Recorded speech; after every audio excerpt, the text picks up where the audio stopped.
একজন কৃষক আর একজন উকিল সাহেব ট্রেনের মধ্যে পাশাপাশি সিটে বসে সফর করছিল। এদিকে উকিল সাহেব দীর্ঘ সময় ট্রেনের সিটে বসে থাকতে থাকতে ক্লান্ত হয়ে তার পাশেই বসে থাকা ওই কৃষককে বলল, ভাই আসেন আমরা একটা গেম খেলি, এতে করে আমাদের সময়টা খুব তাড়াতাড়ি চলে যাবে আর আমরা খুব দ্রুতই আমাদের গন্তব্যে পৌঁছাতে পারবো। কৃষক বলল, ঠিক আছে, কি গেম খেলবেন, শুরু করেন। তখন উকিল সাহেব বলল, আমি আপনাকে একটা প্রশ্ন করব, আপনি যদি সেই প্রশ্নের উত্তর না দিতে পারেন তাহলে আপনি আমাকে 10 টাকা দিবেন, আর আপনি আমাকে একটা প্রশ্ন করবেন, সেই প্রশ্নের উত্তর যদি আমি না দিতে পারি তাহলে আমি আপনাকে 1000 টাকা দেব।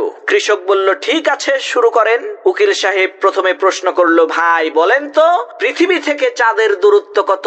উকিল সাহেবের এই প্রশ্ন শুনে কৃষক কোনো কথা না বলে চুপচাপ পকেট থেকে 10টা টাকা বের করে সেই উকিল সাহেবকে দিয়ে দিল।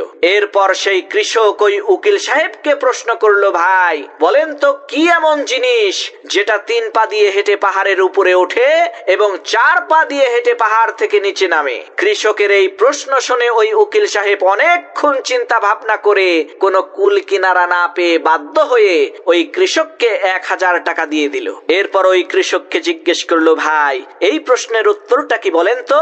তখন ওই কৃষক পকেট থেকে 10টা টাকা বের করে ওই উকিলের হাতে দিয়ে বলল, ভাই এই যে নেন আপনার 10 টাকা। উকিল সাহেব অবাক হয়ে বলল, ভাই 10 টাকা দিলেন কেন?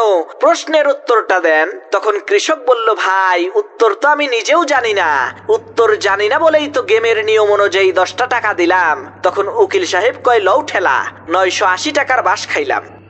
এটাই তো কৃষকের উপস্থিত বুদ্ধি।